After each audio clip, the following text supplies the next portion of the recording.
Hello everyone, today I'm gonna show you the basics on working on a marine radar. The model I'm using, it's a Furuno. Mostly all radars have the same functions. I'm gonna start with what you see on the display.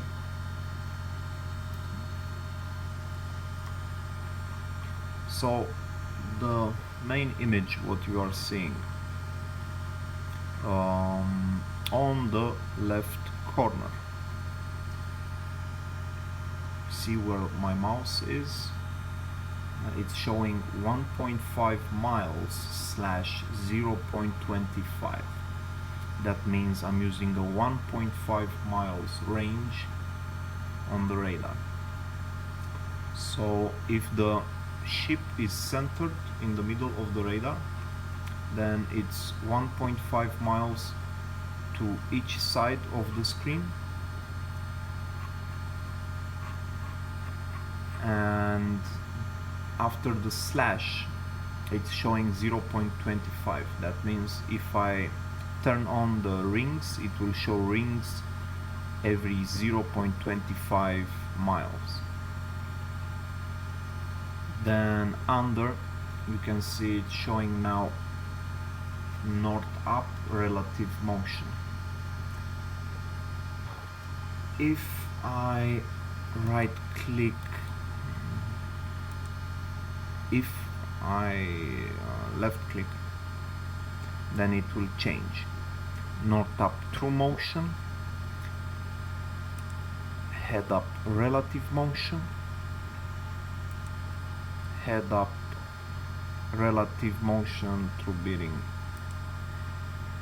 course up relative motion, and back to north up.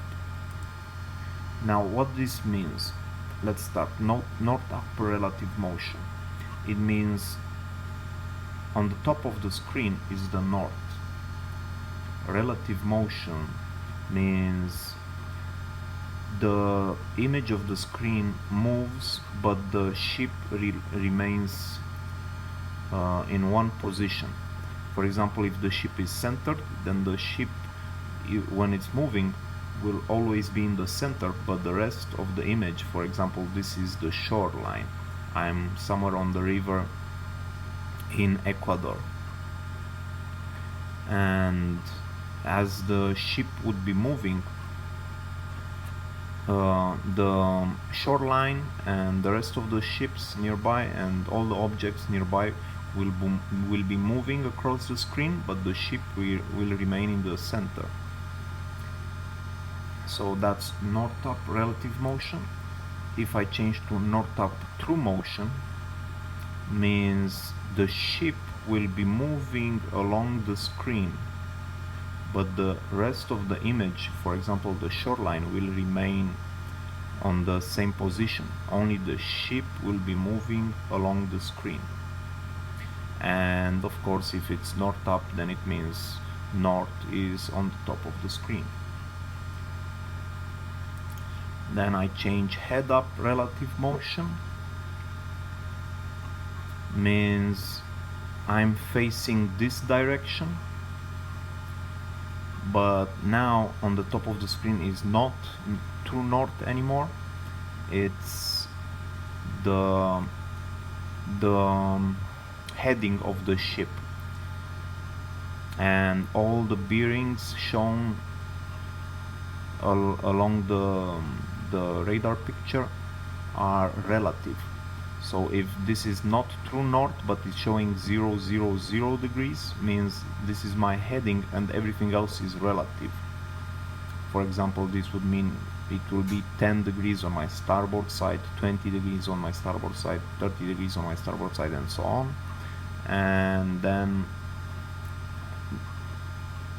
on the other side would be 10 degrees on my port side, 20 degrees on the port side, but everything is from 0 to 360 degrees. And relative motion means the ship will be in the same place, but the image will move along the screen, all the ships, all the shorelines and all the objects. Then let's change head up, still relative motion, basically what I told you.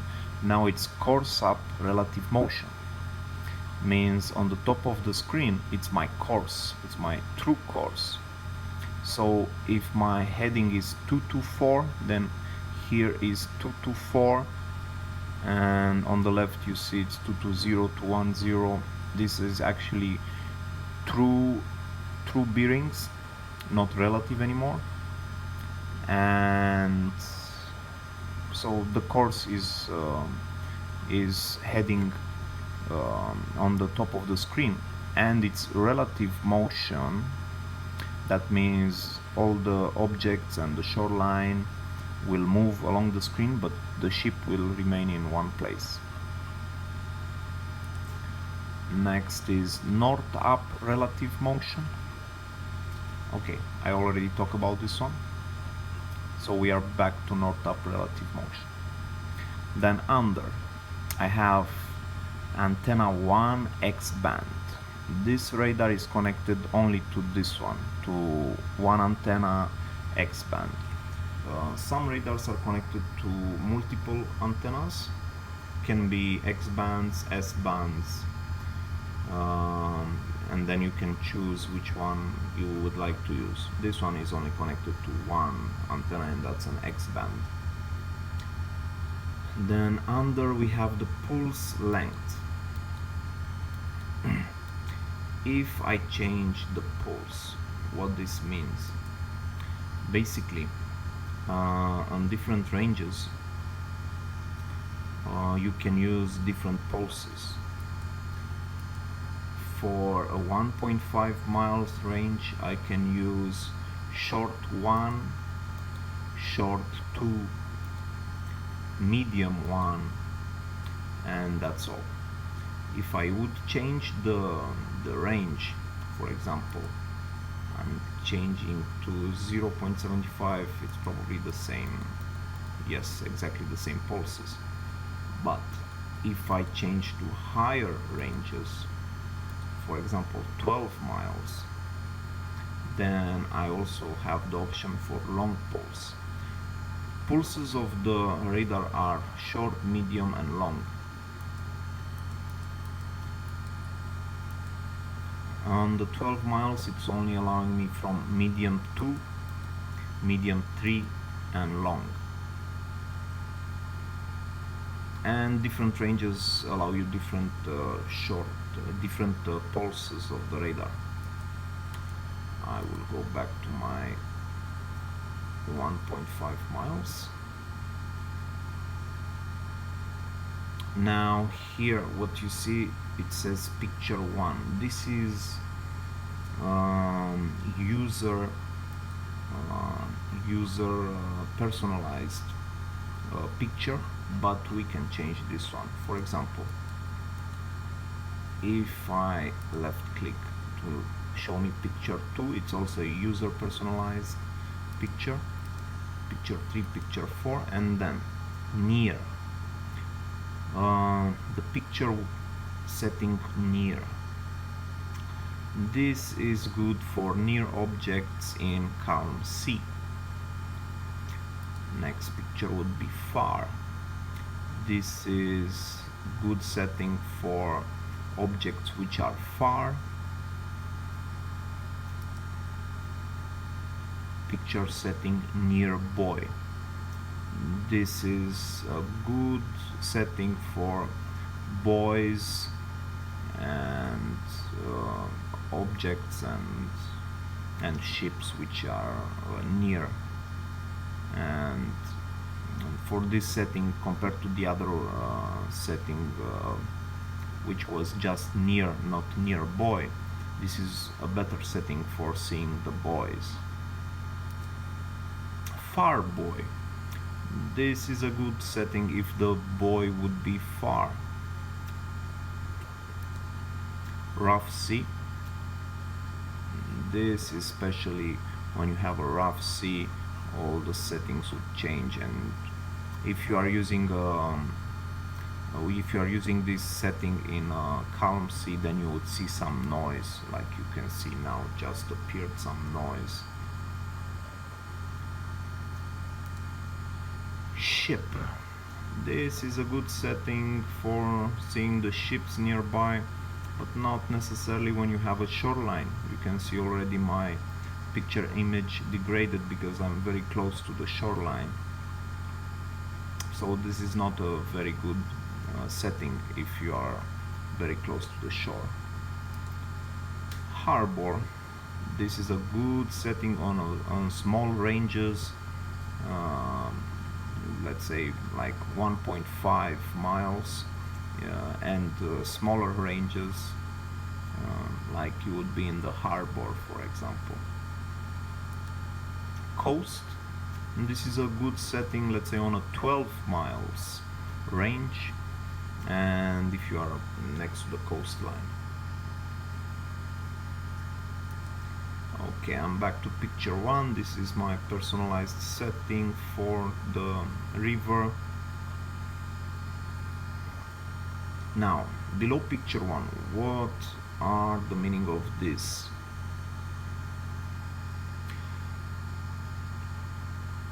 IR2, it says. This means interference reject. When there is something passing next to you, the radar will be sending pulses, and these pulses will be coming back to you. But radar pulses are being sent, and then before they are received can also bounce off your own ship's hull, and then go back to the nearby vessel, nearby ship which is passing, let's say, and then bounce again. So then you will be receiving 2 echoes for the same ship, and this means it will show you some false echo. And it says 2 because if I would be using, for example, 1 or 0, 0 means it will not adjust for these false echoes. It will show all the false echoes. 1, it means it will try to minimize the echoes, but 2, it will do the maximum possible to remove the false echoes, bouncing from the other ship to your ship and then back to the other ship. And this means it will show multiple targets but false targets. Then what this means, ES1, this means echo stretch. So for example, this is very useful if you have small objects. If I would turn off this echo stretch, then all the objects nearby will become slimmer, thinner. They will not be so pronounced.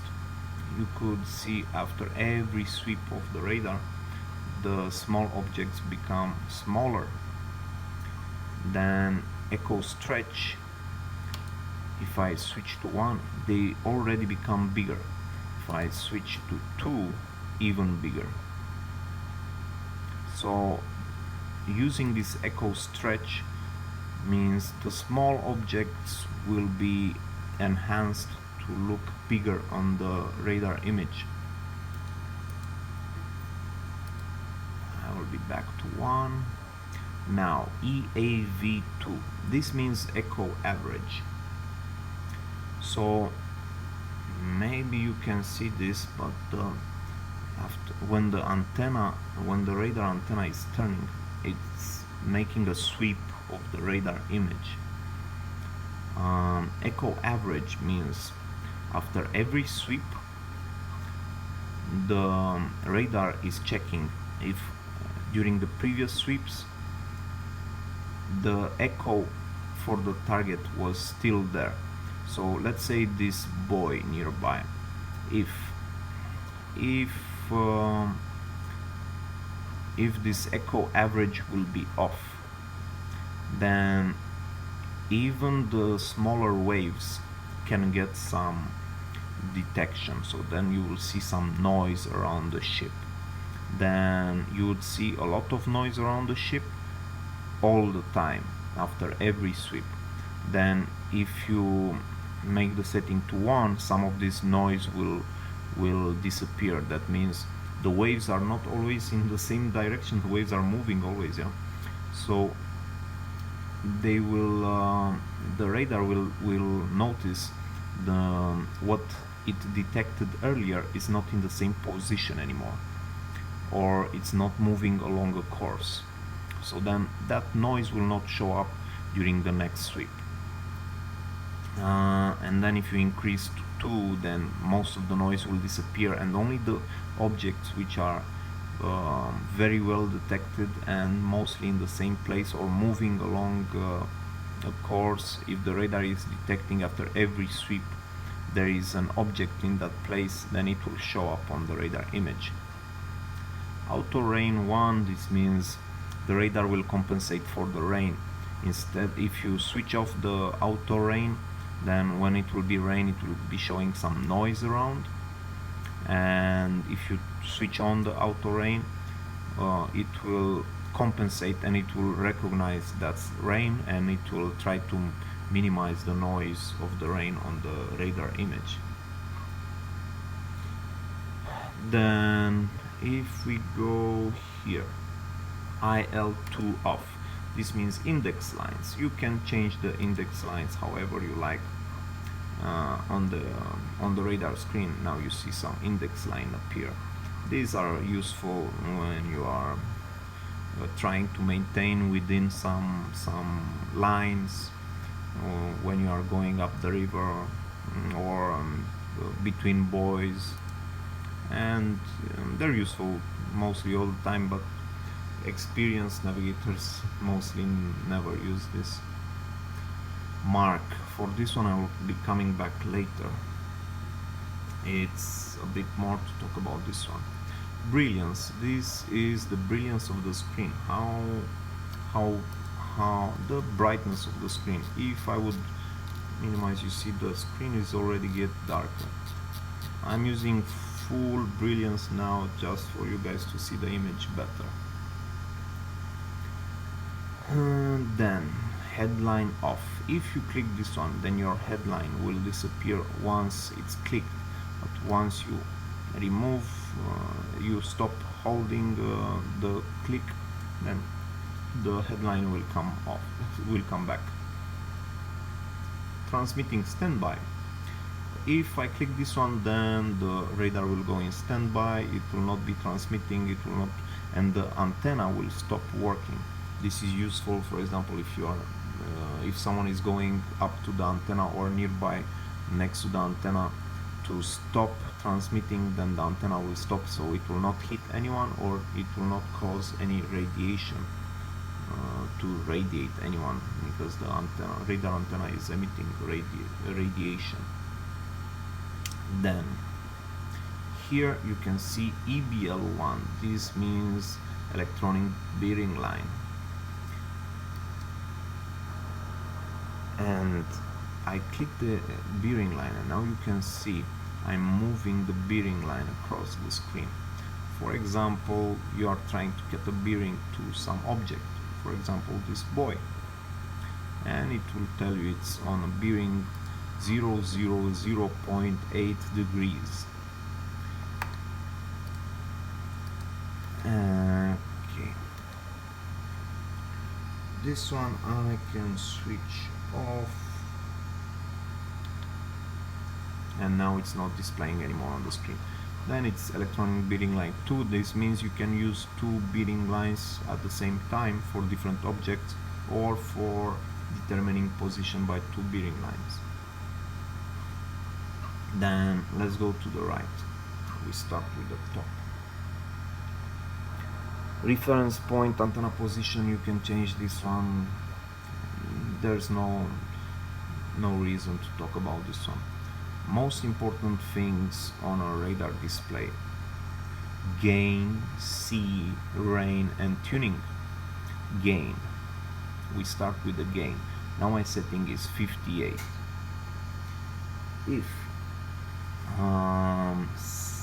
you know there is some object nearby but it's not showing on the radar, then you might want to increase this one to some higher value, and then it will send more power to the radar to receive the image for the object you cannot see yet on the radar. This is useful in case you can see with your eyes outside there is an object but you cannot see it on the radar. Then if you increase this one too much, you will get a lot of noise on the screen. Some noise then will cover up some targets or some of the image you should actually see and be aware of. C. It says C man. It means C manual. I have a manual setting for this one. I can change to C auto, and then the radar will try to recognize the waves and compensate for the waves, so it will not show some noise nearby. And I have on manual because I know I'm on the river, there are no waves. I can adjust this one, and I'm compensating for the waves. A higher setting will actually cause some of the shorelines to become less visible. So adjusting this to the proper setting, should be always paid attention. Rain. I have no rain nearby, so there's nothing I can show you about this one. Let's say if you have some rain nearby, then it will show some spots of noise, and then you can increase the rain value here, and then that spots of rain will disappear from the radar. But this, if it's set too high, then some of the targets or ships or buoys or small vessels will also disappear from the radar. Tune auto. I'm using now tune auto on auto mode. It means it's compensating. It knows after every sweep how close you are to the shore, to the targets, and it's adjusting by itself. And auto for tuning, I think, is the best option, unless you have problems seeing on the radar something that you actually see outside. Then you can change to manual and compensate by yourself, adjust. This box over here, it's not showing anything now, but if I move the cursor on the screen, it will show me the bearing and the range. You see it says 0 to 2.7 degrees true.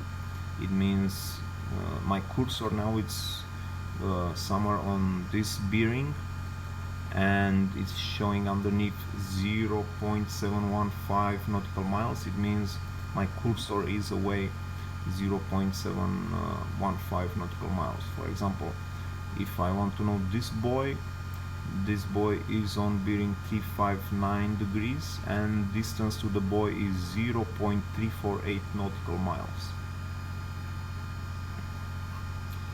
Okay, then here on the left, HDG. This means heading. This is my heading now, 225.4 degrees true.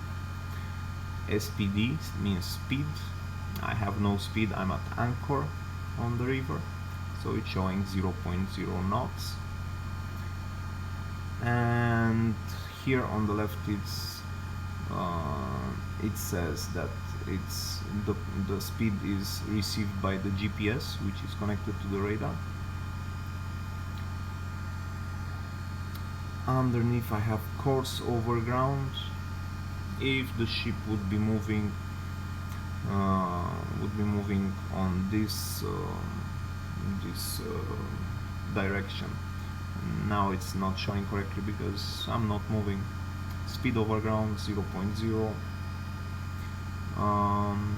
Also this speed is given by the GPS. Then here it's OS position, means on ship position. This is my position right now. 2 degrees 20 minutes .144 south. That's the latitude, and the longitude is 079 degrees 57.578 minutes west. Position given by the GPS as it's set here. And W84 means the GPS system used. Nowadays it's only used W84. Then below, ARPA is set on manual. That means if I acquire a target, I have to acquire it manually. If I change this to auto, it will start acquiring all the targets nearby. Then AIS display on. It's showing me the AIS targets. This information is received from the AIS automatic identification system. If I switch off this one, then it's not showing me this AIS information anymore. Okay, I'm switching on again and it comes on again. Underneath I have vectors. Vectors, I'm using two vectors. Let me show you this one. For example, this which is moving right now, I will acquire this target. It will take some small time to calculate for this one the speed it's making and to give me the vector according to the course over ground it's making. So this is actually a small ship moving nearby. It's showing me as an ARPA target, bearing to this target 324 and moving and changing, range 0.257 nautical miles and changing, true course over ground, true speed over ground, CPA, time to CPA, bow crossing range, bow crossing time, not yet calculated. It's still taking some time. Now it's calculating. Maybe it's not very exact in the few seconds. And it's showing me right now it has a true course over ground 223 degrees, true speed over ground 6.3 knots. CPA means the closest point of approach to my vessel is 0.252 nautical miles, and time to CPA, it was 22 seconds ago. Bow crossing range, it will not cross my bow. And then bow crossing time, it's showing minus because it's not crossing my bow. So this is an ARPA target. Then if I select AIS target, I get the information immediately from the AIS target. This information is sent via radio waves, and it gives me the name of the ship. It's called Andes 4, bearing, range, course over ground, speed over ground, CPA, time to CPA, bow crossing range, bow crossing time, MMSI number of the ship, so I can dial the MMSI number into my VHF and I can call the ship. The call sign of the ship, it's Hotel Charlie 4727, rate of turn in degrees per minute, and the heading. So this is an AIS target and this is an ARPA target. The ARPA target is calculated by the radar. It's after every pulse, it's calculating the bearing and range of the ship and how fast it's moving and which direction it's moving. The AIS is much quicker because it's instantly sending the information to my ship by radio waves as soon as the ship changes course or speed, it's instantly sending to my ship. But the radar target, the ARPA targets, is calculated by the radar, so it's taking time to detect if it's slowing down or if it's changing course.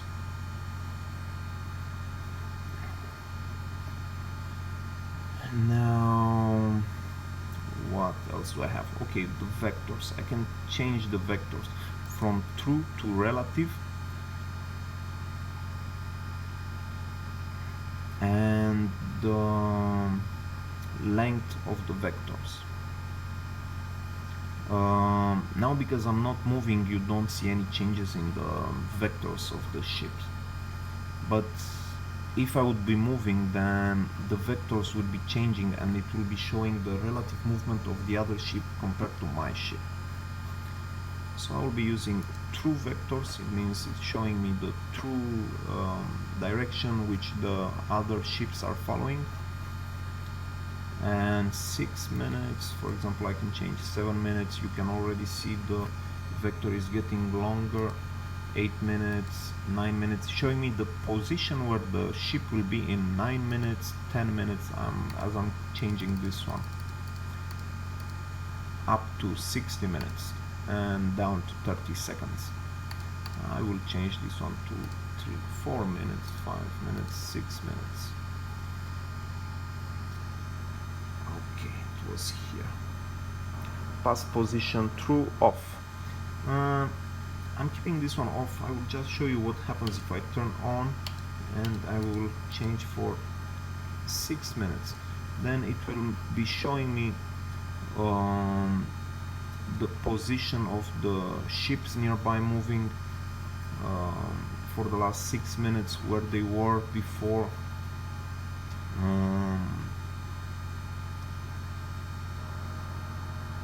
I will just switch off this one. For example, you cannot see on the image right now. CPA limit.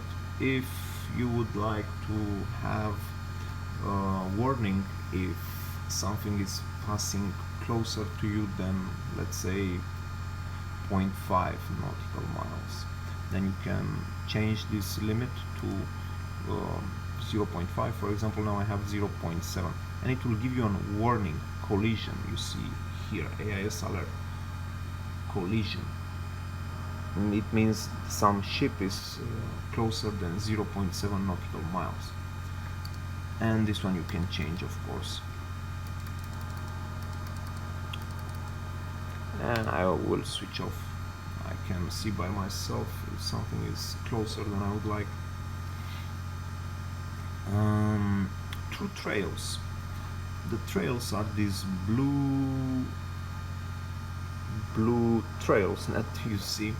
So it's showing you where the ship was by these blue trails, and it's set for 3 minutes. It means it's showing you the position of the ship passing for the last 3 minutes.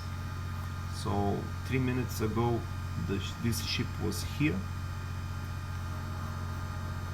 You can change the length of the, instead of 3 minutes you can make 6 minutes, for example, and it will show you longer trails where the ship was 6 minutes ago.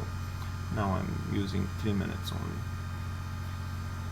Then VRM, this is variable range marker.